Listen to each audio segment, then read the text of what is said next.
Hey guys what's up so welcome back to my YouTube channel. पिछली class में हमने देखा था वेरिएबल्स पाइथन में क्या होते हैं। आज की क्लास में हम देखने वाले हैं कांस्टेंट पाइथन में क्या होते हैं। Let's start.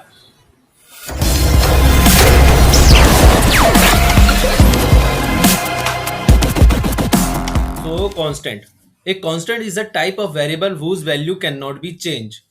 कांस्टेंट एक टाइप ऑफ वेरिएबल होता है जिसकी वैल्यू कभी चेंज नहीं होगी।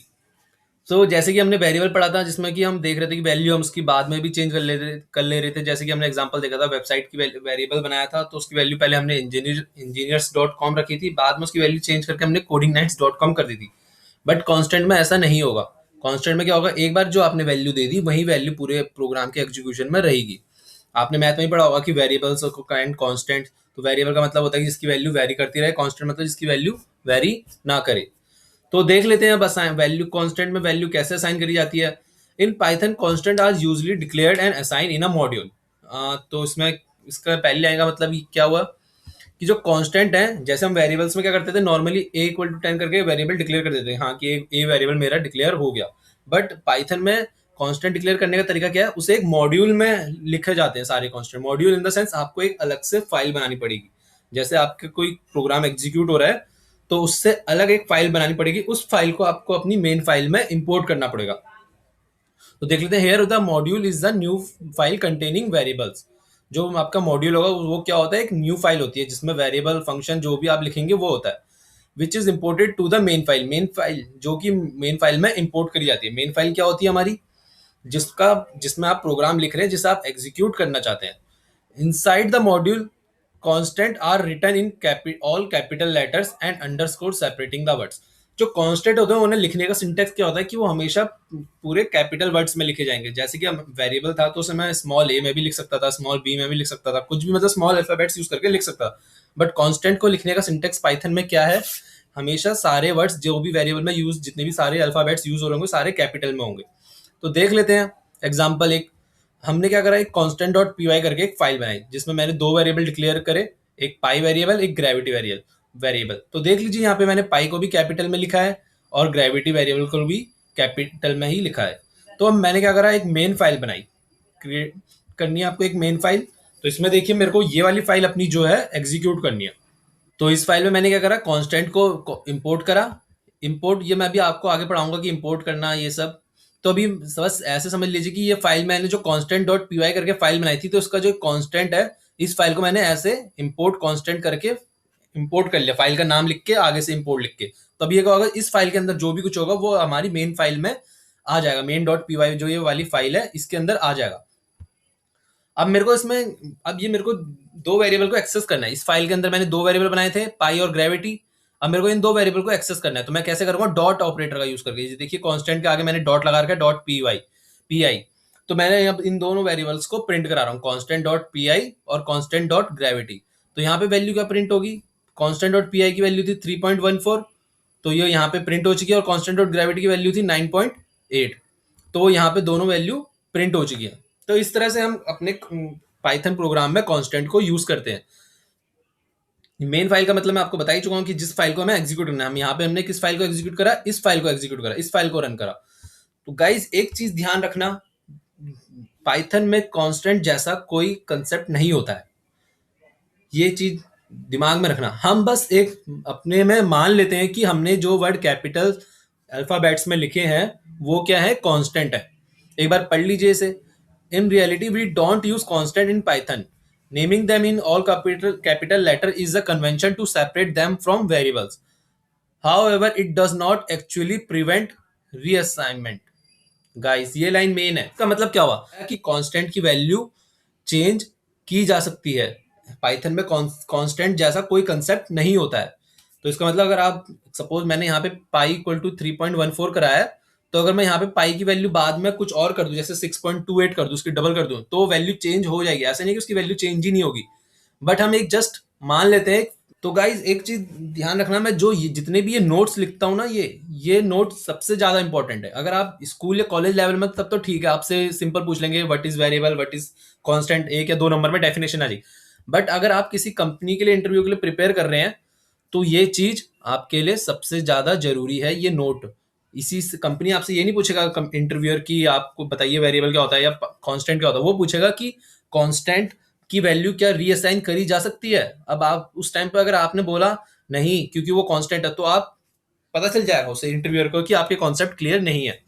तो ये याद रखना, हम कांस्टेंट जस्ट मानते हैं पाइथन में वैल्यू रीअसाइन की जा सकती है। सो अब इसका प्रैक्टिकल इंप्लीमेंटेशन देख लेते हैं।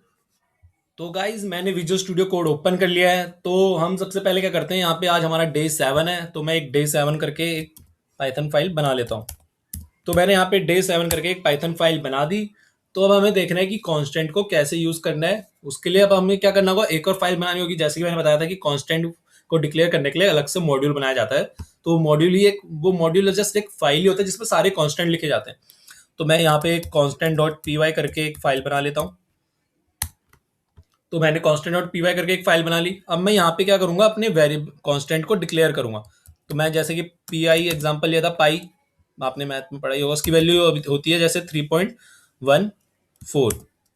दूसरा वेरिएबल मैं ले लेता हूँ यहाँ पे ग्रेविटी।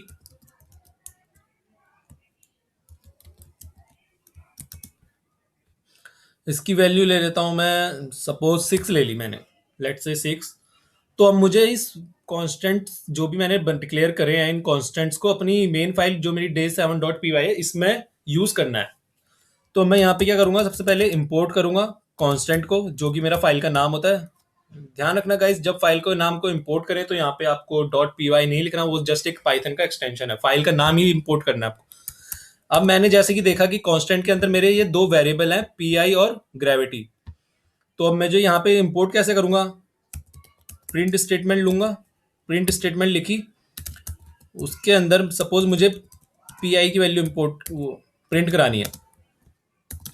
तो मैं यहाँ पे कैसे यूज करूंगा, कांस्टेंट जो मेरी फाइल का नाम है जो मैंने इंपोर्ट करा, डॉट डॉट ऑपरेटर यूज किया जाता है गाइस। जो भी फाइल के अंदर से आपको किसी भी वेरिएबल को या फिर फंक्शन को कॉल करना है या पिक करना है तो उसके लिए डॉट ऑपरेटर यूज किया जाता है। अब वेरिएबल का नाम मेरा क्या था, पी आई। ये तो ये देखिए गाइस, विजुअल स्टूडियो जो है अपना आप ही सजेस्ट कर रहा है डॉट पी आई। अगर आप डायरेक्ट एंटर भी मारेंगे तो डायरेक्ट पी आई आ जाएगा। तो इसलिए मैंने कहा था विजुअल स्टूडियो कोड बेहतर है।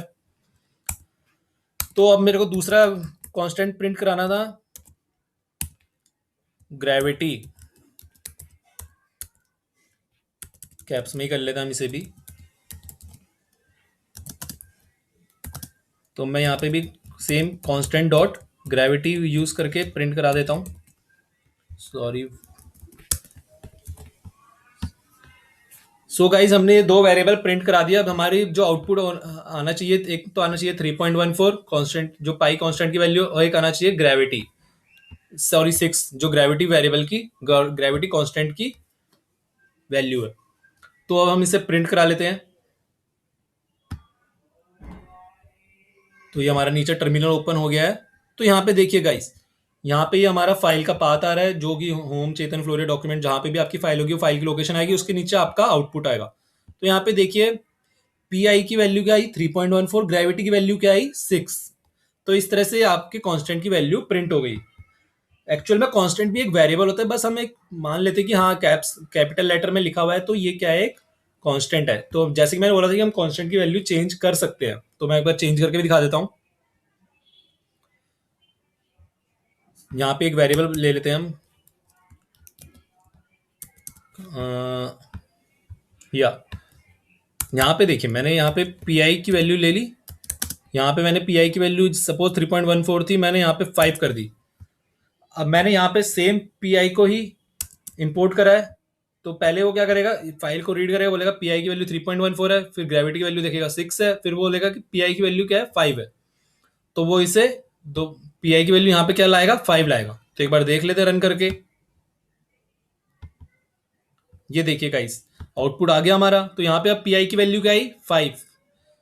सो यही था हमारे कांस्टेंट का कंसेप्ट कि कांस्टेंट की वैल्यू भी जो है चेंज की जा सकती है। ये ध्यान रखना, अगर इंटरव्यू में आपसे पूछा जाए कि क्या आप कांस्टेंट की वैल्यू पाइथन में चेंज कर सकते हैं, तो आप बोलेंगे यस कर सकते हैं। Is just for differentiation between variables and constant, कि हम कांस्टेंट को कैपिटल लेटर में लिखते हैं, वरना वैल्यूज की भी चेंज की जा सकती है। पाइथन में एज सच कांस्टेंट का कोई कॉन्सेप्ट नहीं होता। जैसे आप सी प्लस से या फिर सी बैकग्राउंड से आए होंगे तो वहां पे पढ़ा होगा आपने स्टैटिक लिख के, या फिर जावा में कॉन्स्ट ये सब लिख के आप वहाँ पे कांस्टेंट बना सकते थे, बट इसमें पाइथन में ऐसा कोई कंसेप्ट नहीं होता। तो गाइज ये ध्यान रखना। सो आज के लिए इतना ही। एंड आपको कोई भी डाउट हो तो प्लीज़ कमेंट में ज़रूर बताना।